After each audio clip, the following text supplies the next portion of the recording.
Al-Ustaz Fansuri Matawana Allah fi Hayati dan para jemaah yang alhamdulillah sudah pada hadir.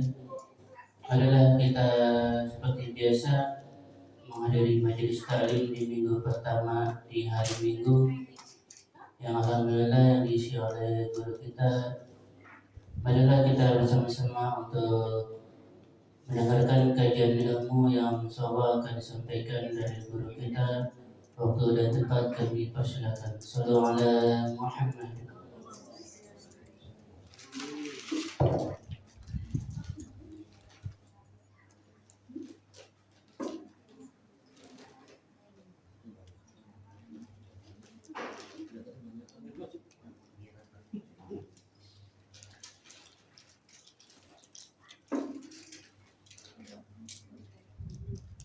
فاتحة بالقبول وتم كل صلاة وحضرة النبي محمد صلى الله عليه وسلم وأزواجه وولده وذريته وأهل بيته وصحبه وسلم. سنة حضرة إخوانهم من الأنبياء والمرسلين والأولياء والشهداء والصالحين والصحابة التابعين العاملين والمسلمين والمخلصين وجميع الملائكة المقربين. سنة حضرة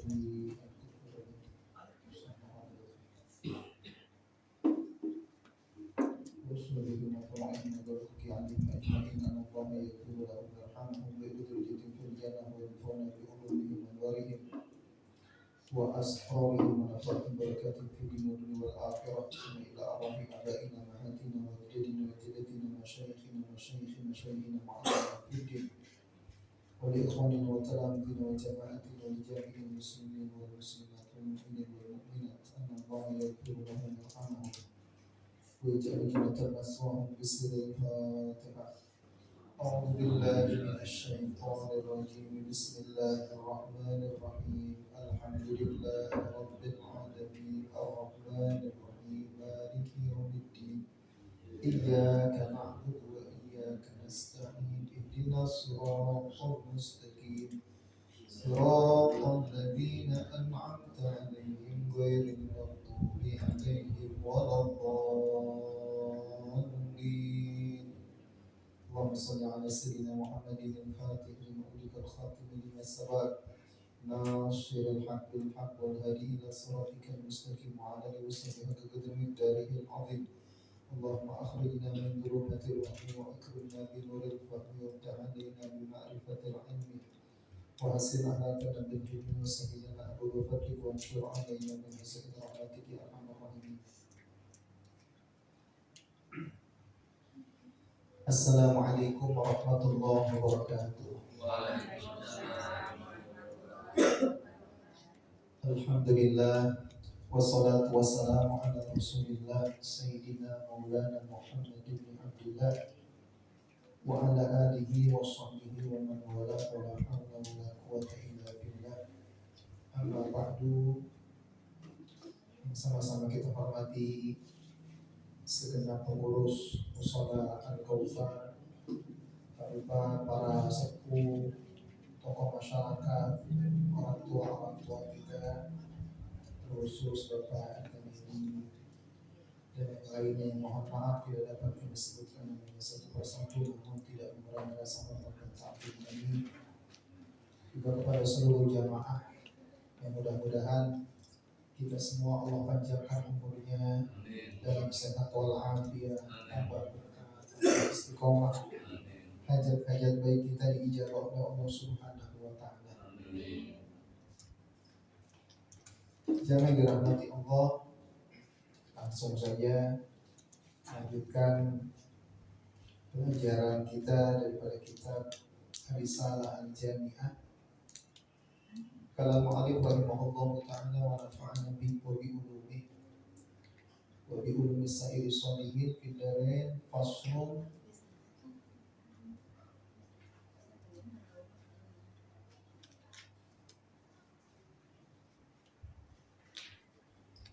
fi furudis sholati wa furudus sholati an-niyat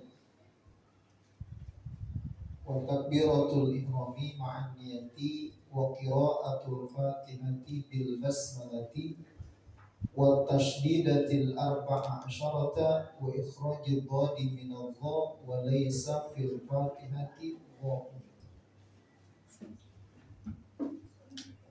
Kali ini kita akan membahas sebuah pasal mengenai fardu-fardu sholat.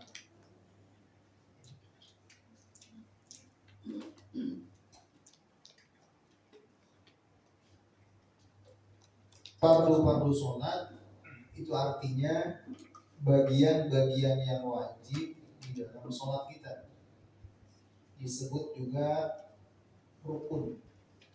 Bisa disebut fardu, bisa disebut wajib, bisa disebut rukun. Jadi juga ya. Artinya bagian-bagian yang wajib di dalam sholat. Karena apa yang kita lakukan di dalam sholat, baik gerakan maupun ucapan, enggak semuanya wajib. Ada juga yang sunnah. Nah, yang kita mau bahas sekarang yang wajib-wajibnya. Jelas kira-kira nih ya. Jadi kita bakal bahas yang wajib-wajibnya dulu, yang disebut dengan fardu sholat, wajib sholat, atau rukun sholat. Jadi dia juga tuh, jadi menyebutnya fardu sholat boleh, wajib sholat boleh, rukun sholat silakan, sama aja.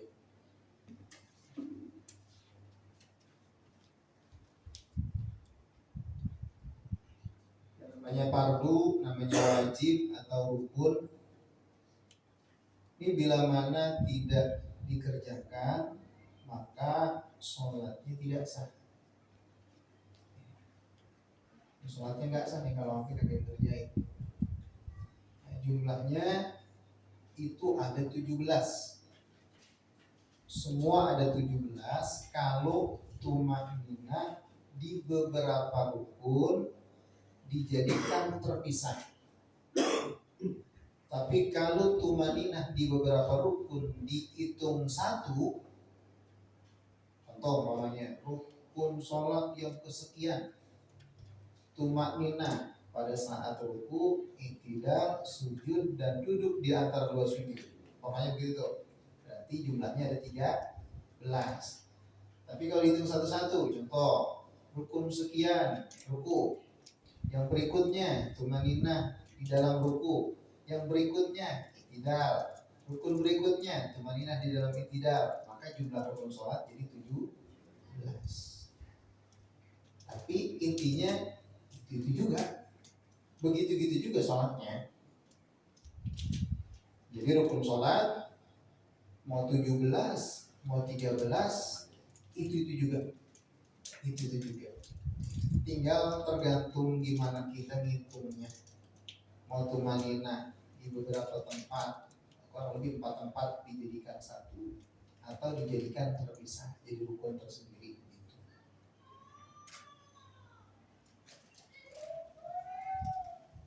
Di sini wa furudus shalah an-niyatu. Fardu atau rukun sholat yang pertama itu niat. Ya, sebagaimana hadis baginda Nabi besar Muhammad SAW, innamal a'malu binniyat. Sahnya setiap amal ibadah kita itu harus dengan niat. Yaitu yang menjadi dasar niat di setiap amal ibadah, termasuk sholat. Jadi rukun sholat yang pertama niat. Nah, kemudian wajib niat di dalam sholat itu dibarengi dengan takbiratul ihram. Jadi niatnya pas lagi takbiratul ihram. Pas lagi takbiratul ihram.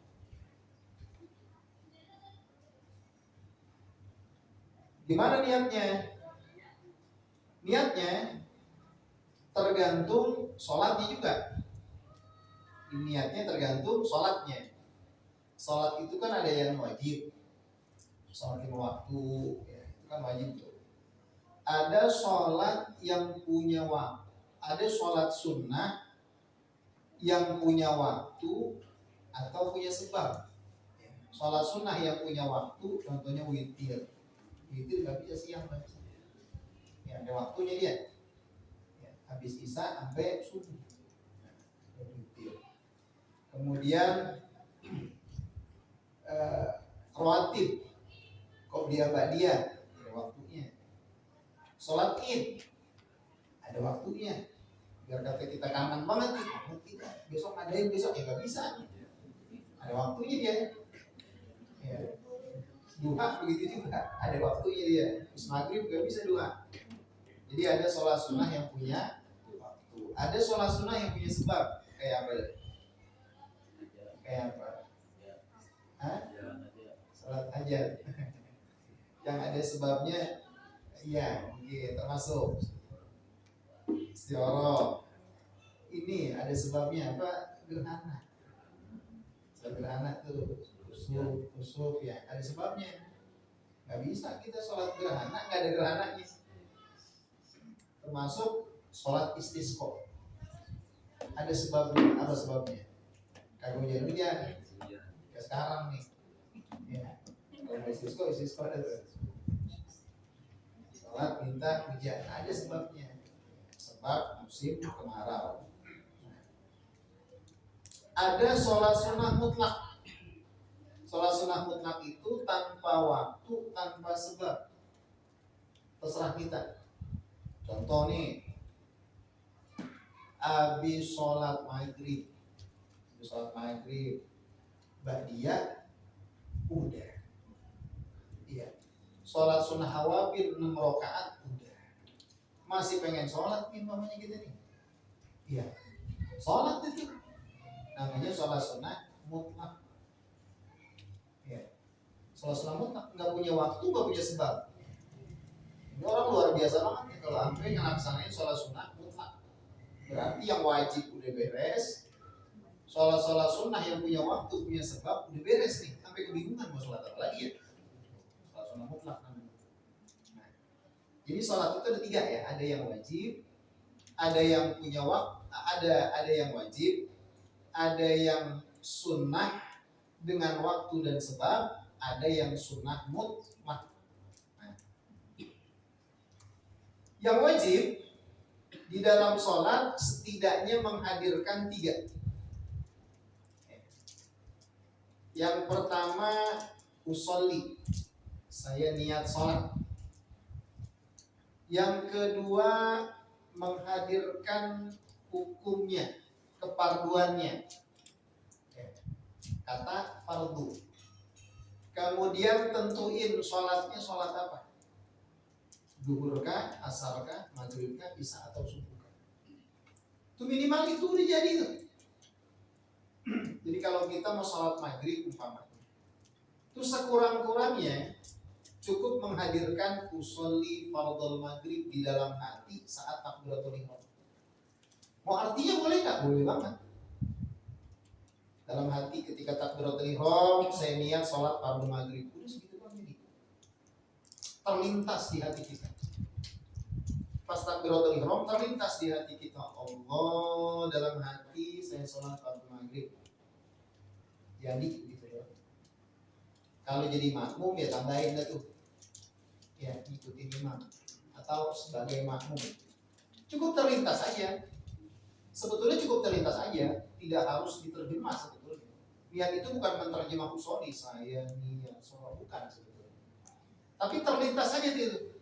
Niat sholat fardhu maghrib terlintas di dalam hati saat kita sholat. Ya, kalau kita jadi makmum pasti kelintas kan, kita sholat memang mau berjamaah nih, banyak orang nih, sebagai imam. Ya terlintas kan, ketika Allahu Akbar, hadirkan itu. Itu niat namanya. Sebab kalau makna niat itu terjemah, kita dapatin ulama-ulama kita kadang sholatnya cepat banget takbiratul ihramnya. Allahu Akbar.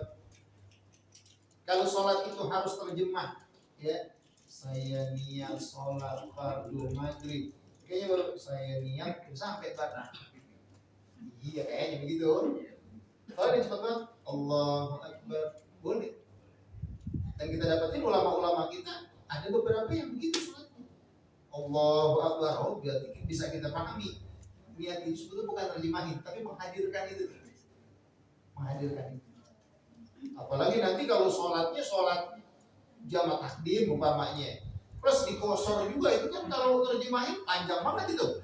Saya niat sholat fardu duhur 2 rakaat dijamak dengan asar, jamaah takdim, kosor, makmuman, iyalah kagak sampai gitu itu.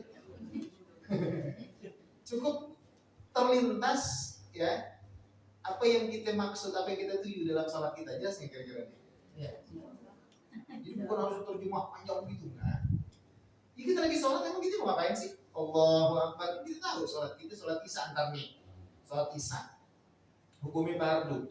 Kalau kita berjamaah kita baris ntar nih ada imam, kita mau sholat sendiri kalau kita berjamaah. Cukup terlintas saja Allah. Jelas ya? Itu niat. Tapi sekurang-kurangnya tadi itu hadirkan itu. Saya niat sholat fardu isya. Kalau berjamaah ya hadirkan kita sebagai makmum. Tapi terlintas saja tanpa harus menterjemah itu. Nah, kalau sholatnya punya waktu atau punya sebab, cukup usolli, saya niat sholat, sama tentuin tuh. Sholatnya sholat apa ya? Kalau sholat duha umpamanya tinggal saya niat sholat duha, begitu kan? Saya niat sholat duha, saya niat sholat tarawih, saya niat sholat id. Adapun jumlah rakaat itu sunnah dihadirkan, nggak juga nggak apa-apa. Jadi gampang banget sebetulnya, gampang. Saya niat sholat duha, saya niat sholat witir, saya niat sholat beranak, begitu doang deh. Jadi bahkan kalau yang tadi yang ketiga apa tuh? Sholat sunnah mutlak. Ya, sholat sunnah yang tanpa waktu, tanpa sebab. Ya. Cukup usolli doang dia. Saya niat sholat, gitu. Allah, jadi saya niat sholat. Jelas kira-kira ya. Kita balik lagi ke sholat fardu tadi tuh. Sholat fardu minimal usolli fardhu zuhri. Saya niat sholatnya hadirkan. Hukum fardunya hadirkan. Kita tentuin sholatnya sholat. Kita tentuin sholatnya sholat. Gimana kalau kita terjemah, boleh nggak? Ya boleh aja kita terjemah. Seandainya bingung dengan penjelasan saya tadi, saya biasa terjemahin, ya nggak apa-apa, terjemahin dalam hati. Ketika Allah dalam hati, saya niat sholat fardu, nggak apa-apa. Jelas. Walaupun tanpa harus menerjemah, yang penting dihadirkan tujuan kita jadi. Ya. Tapi kalau mau terjemah, silakan. Intinya gampang lah sholat, gampang. Nah contoh kita balik lagi ke wudu umpamanya. Wudu kan ketika basuh muka kita niat ya. Ketika basuh muka kan kita niat itu.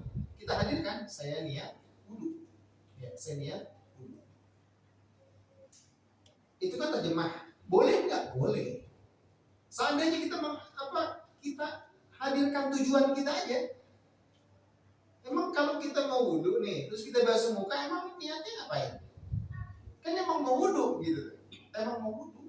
Kita hadirkan, nanti jangan ngelamun, terus jangan niat lain. Niatnya apa? Cuci muka doang. Kan beda antara kita basuh muka buat wudu sama basuh muka biasa. Beda kan? Yang penting mah tadi jangan ngelamun, jangan niat lain. Cukup kita hadirkan. Kita mau ngapain? Mau wudu itu jadi sebetulnya niat itu. Jadi itu. Dan keterangan-keterangan yang memudahkan ini penting banget buat kita tuh ngasih tahu, maaf orang-orang yang baru mulai kenal agama atau sepuh-sepuh ya, kakek-kakek, nenek-nenek. Itu kalau kita ajarin terjemah, kok keder dah. Keder itu tiba gitu. Ya, emang ketika basuh muka niatnya apa kalau kita mau wudu? Emang mau wudu kan, itu jadi sebetulnya. Ya, itu jadi. Gampang sih. Oke.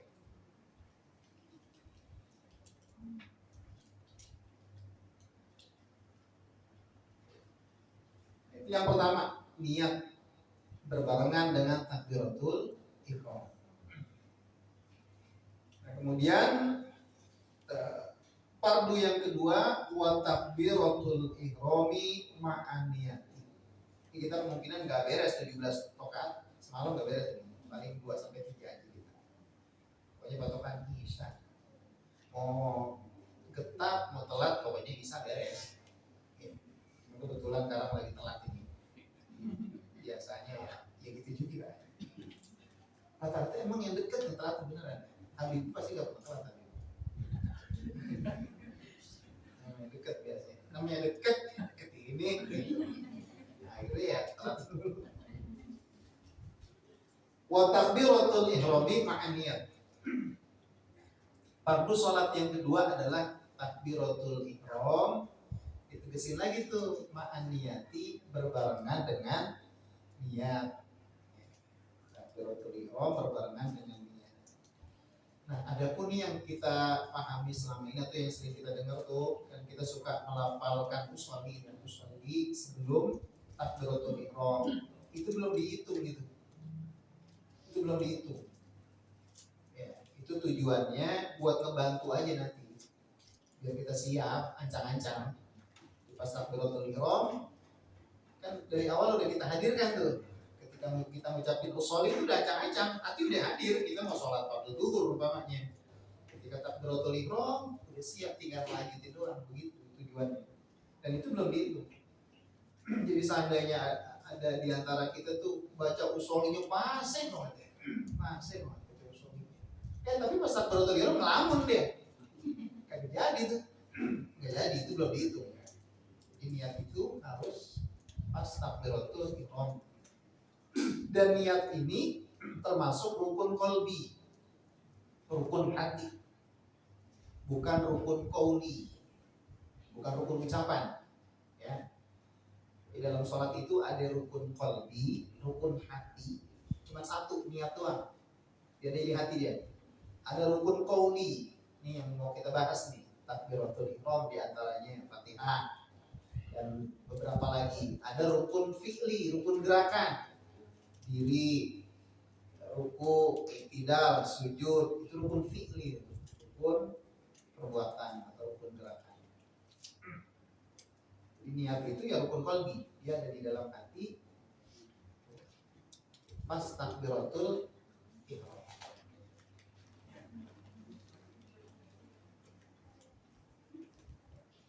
Di sini dikatakan fala yasihu an takuna niat qablaha. Tidak sah niat sebelum takbiratul ihram.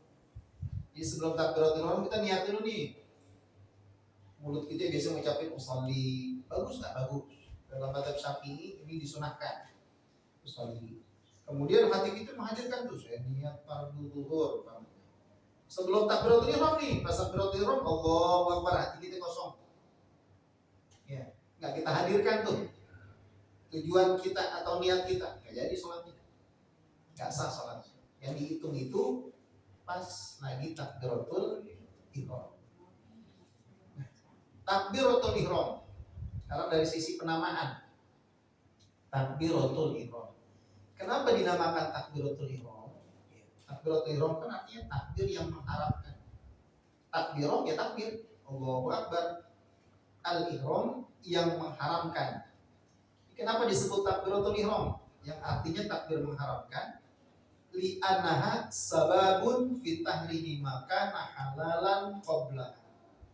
Sebab takbir ini itu jadi sebab pengharaman atas sesuatu yang halal sebelumnya. Sebelum takbir halal, setelah takbir jadi haram. Mana makan? Sebelum takbir boleh makan kita. Minum boleh minum. Ngobrol boleh. Tapi kalau udah Allahu Akbar, kagak boleh sebelum digayung. Kagak boleh lagi sholat aus pisan. Imam lagi sholat serak dia. Asal dia minum dulu, kagak boleh. Nggak boleh begitu. Apalagi ngobrol, nggak boleh. Ya. Itu kenapa disebut takbiratul ihram. Takbir yang mengharamkan sesuatu yang halal sebelumnya.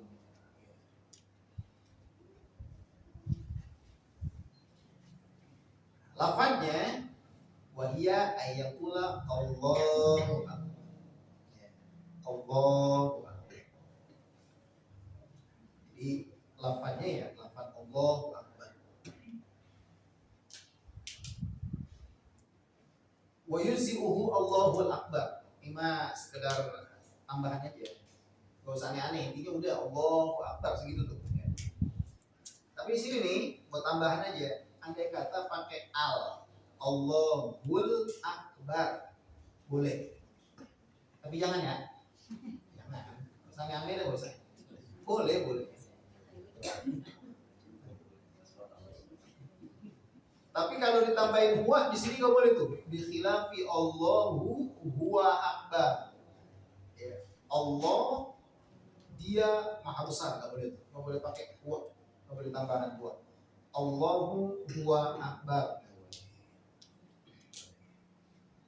Nah, terus kalau diselipi sedikit sifat Allah itu boleh. Tapi jangan ya, jangan aneh. Jangan aneh. Wala yadhur, nggak masalah. Takhallulu yasir, terselip sedikit ya. Wasfin sifat baina lafzil jalalah, antara lafaz jalalah dan lafaz akbar. Patokan sedikit itu kurang dari 3 kalimat. Kayak gimana sih contohnya? Tapi jangan ya. Allahur Rahmanur Rahim akbar. 2 kalimat doang kan? Terselip 2 kalimat daripada sifat Allah Ar-Rahman sama Ar-Rahim. Itu nggak masalah itu.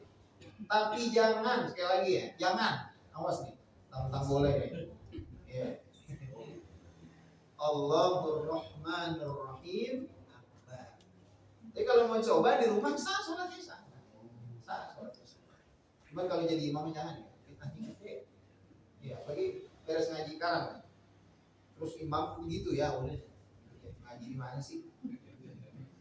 Sabata. Nah tadi saya kasih tahu kan apa? Takbiratul ihram itu termasuk rukun qauli. Rukun ucapan. Rukun ucapan. Jadi nggak boleh di dalam hati. Saya kasih tahu nih, jangan dalam hati. Atau umik doang. Umik doang nggak boleh.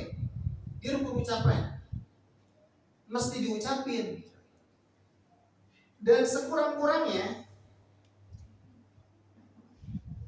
terdengar oleh kuping sendiri. Sekurang-kurangnya terdengar oleh kuping sendiri dalam situasi normal. Maksudnya gimana? Kan ada kondisi nggak normal. Tetangga nyetel musik kenceng banget begitu. Iya. Normalnya mah kedengeran kalau kita Allahu Akbar. Karena tetangga kenceng banget nyetel musik segitu kagak kedengeran, nggak apa-apa. Maksud kita kudu ngimbangin itu, teriak juga nggak kudu. Maksudnya maaf ya. Atau kita lagi budek banget kan, ada yang lagi budek banget gitu tuh. Kalau normal mah Allahu Akbar kedengeran. Cuma karena kita lagi budek kagak kedengeran segitu, nggak apa-apa. Patokan normal aja. Gitu. Jadi diantara syarat takbiratul ihram, kalau sholatnya diri, ya lagi diri. Kecuali sholatnya duduk. Orang sakit nggak bisa diri, duduk ya takbiratul ihram ya duduk juga. Ya, masa diri dulu kemudian duduk lagi siapa amat ya. Ya, emang sholatnya tiduran takbiratul ihram ya tiduran nggak apa-apa. Cuman kalau yang bisa diri takbiratul ihramnya diri. Nah kemudian takbiratul ihramnya di sini diantara syaratnya dalam keadaan udah ngadep kiblat. Udah ngadep kiblat. Udah siap tuh. Jangan sampai nih umpamanya saya imam nih umpamanya. Lurusin. Allahu Akbar. Baru saya yang sono kagak boleh. Iya. Ngadep sono dulu baru.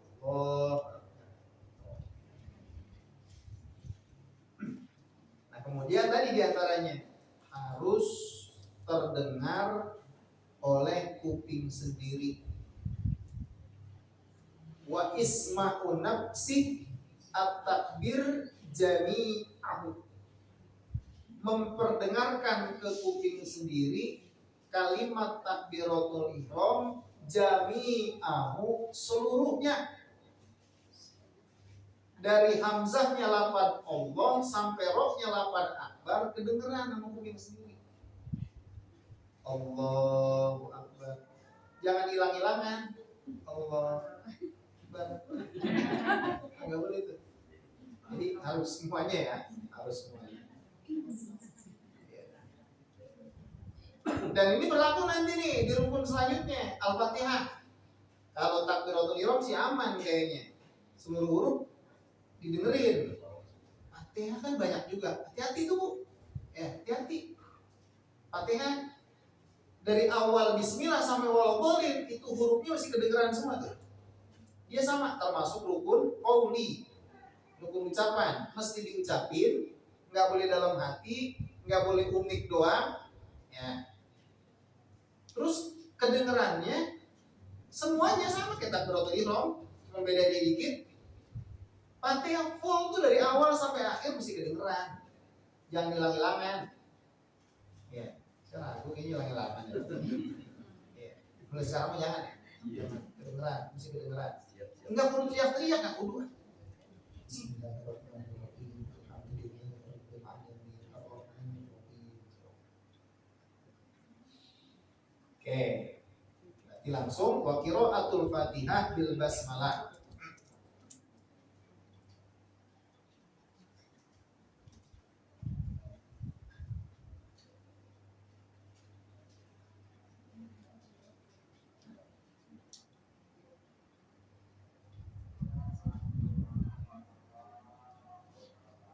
Di antara fardu sholat, di sini yang ketiga berarti ya. Wa qiraatul Fatihah bil basmalah. Membaca suratul Fatihah dengan bismillahnya.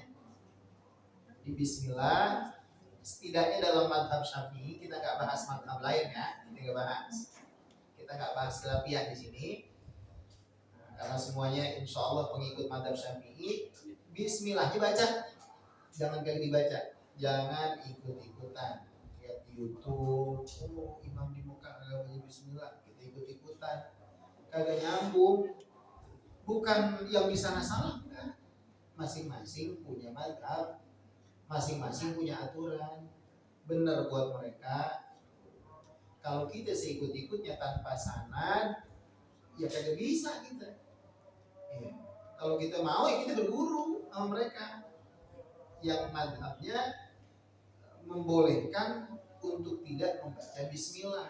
Mesti punya sanad kita. Kalau seikut-ikutnya gara-gara lihat video YouTube, ya, kita kan hadir ke majlis kagak pernah, ya udah ikut-ikutnya aja, dia kagak boleh. Apa juga mesti ada aturan. Nah, dalam madhab Syafi'i, bacaan Fatihah itu termasuk daripada bismillah. Jangan kagak. Wa qiraatul Fatihah bil basmalah. Membaca Fatihah dengan bismillahnya. Kemudian wa tasdidatil arba'ah syarata, dan tasdidnya yang berjumlah 14. Cek aja nanti di Al-Quran, tasdidnya ada 14. Itu nggak boleh ada yang kagak ke bawah. Nggak boleh nggak ada yang nggak ke bawah. Mesti ke bawah tuh 14 tasdidnya. Terus wa ikhrajul dhad min ad-dha wa laysa fil fatihah dha. Di sini apa? Mengeluarkan makhraj dha. Jangan sampai samar daripada dha. Di dalam Fatihah nggak ada dha. Intinya gini, membaca Fatihah di dalam sholat itu punya beberapa syarat. Yang pertama, membaca seluruh ayatnya termasuk bismillah. Dibaca semua ayatnya termasuk bismillah, tak boleh sepotong-sepotong. Ya. Terus mura'atu tasydidha, menjaga tasdidnya. Tadi itu yang 14 tuh. Maksudnya menjaga tasdid gimana? Jangan pas tasdid dibaca enteng. Kalau tasdid kan kita tahunya digentak gitu. Padahal nggak digentak juga, enggak. Istilah guru-guru kita dulu tuh kalau ngajarin, emang buat pemula begitu. Buat pemula memang agak lebay kalau ngajarin. Gentak, emang masih begitu. Makhrajul huruf umpamanya ayo begitu bisa kan? Enggak apa-apa buat pemula mah. Intinya biar bisa ngebedain. Kok juga pakai orang ngorok begitu bisa kan? Kok, ya padahal nggak harus kayak gitu banget. Tapi emang begitu buat pemula tuh. Iya. Asli emang begitu gentak ya begitu. Yang lama kelamaan mah ya luas, nggak begitu, kita bacaan santai asyik. Tapi emang di awal-awal ya gitu kalau kayaknya. Jadi tasdidnya tuh yang tasdid yang sampai dientengin.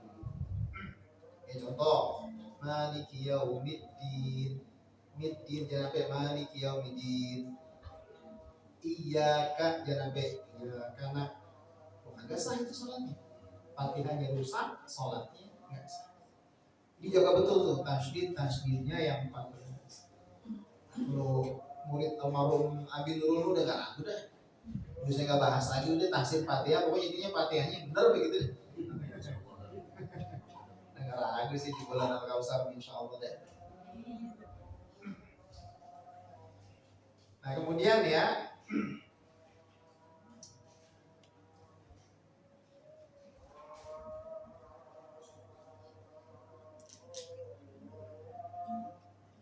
yang ketiga syaratnya tadi kan yang pertama baca semua ayatnya termasuk bismillah, terus jaga tasdidnya. Yang ketiga jaga huruf-hurufnya, makhorijul hurufnya jaga, baca hurufnya yang benar. Nah kewajiban baca Fatihah di dalam sholat, kewajiban baca Fatihah itu bukan cuman pada sholat fardu, sholat sunnah juga tetap. Iya, biar kata sholat sunnah, Fatihahnya mah wajib. Iya, mentang-mentang sholat sunnah, Fatihah juga jadi sunnah enggak lah. Ya sekalian aja tak berarti sunnah, niatnya sunnah, Fatihah sunnah, rukun sunnah, ya gak usah sholat mendingan. Jadi meskipun sholat sunnah, rukun-rukunnya wajib dinisbatkan kepada sholat tersebut. Jadi kewajiban baca Fatihah itu baik di dalam sholat fardu maupun sholat sunnah. Lil munfarid buat yang sholat sendiri, wa ghairi atau selainnya. Siapa? Imam. Kemudian makmum. Makmum juga sama. Baca juga Fatihah wajib. Iya. Ya, ada yang bilang bacaan makmum ditanggung imam. Enak amat sih, kagak mau jadi imam, dia jadi makmum. Iya, sekalian aja tuh kalau Fatihah kan rukun ya, Fatihah rukun nih. Niat rukun, takbiratul ihram rukun, semua rukun, nggak tanggung ini sekalian maksudnya, semua rukunnya. Kita pada duduk di belakang gitu, biar imam salah sendiri. Iya, patungan kita saling goceng, kita sholat. Banget saya beneran deh. Jadi nggak ada tuh istilah bacaan makmum ditanggung sama imam, enggak, semua mesti baca kecuali di satu kondisi. Mana? Makmum masbuk, makmum datang atau takbiratul ihram telat dari yang lain. Ya, yang lain udah pada sholat, dia Allahu Akbar, Bismillahirrahmanirrahim, Alhamdulillahirabbil alamin. Imam ruku. Maka makmum masbuk bukan lagi boleh buat ikut imam ruku, wajib ikut imam ruku, wajib. Makanya kalau masbuk jangan banyak lagu, bukan maksudnya jangan segala yang sunnah langsung ketahuan ketinggalan langsung wajib deh. Langsung aja Allahu Akbar, Bismillahirrahmanirrahim, Alhamdulillahirabbil alamin. Imam ruku, masbuk. Walaupun insya Allah nanti ada penjelasan tentang masbuk. Nah, gimana Fatihahnya, sisanya ditanggung imam? Itu doang, lagi masbuk doang, apalagi normal malah nggak baca. Baca enak banget juga baca. Terus fisiriyah, mau sholatnya sholat sir, wal jahriyah, sholatnya sholat jahar, ya. Wajib baca Fatihah. Sebab ada sabda Nabi SAW mengatakan la sholata liman lam yaqra bi Fatihatil kitab. Enggak sah sholatnya bagi orang yang tidak membaca surah Al-Fatihah. Wallahu a'lam bishawab. Itu saja yang dapat kami sampaikan. Lebih kurangnya minta ridha. Bila kita Assalamualaikum warahmatullahi wabarakatuh.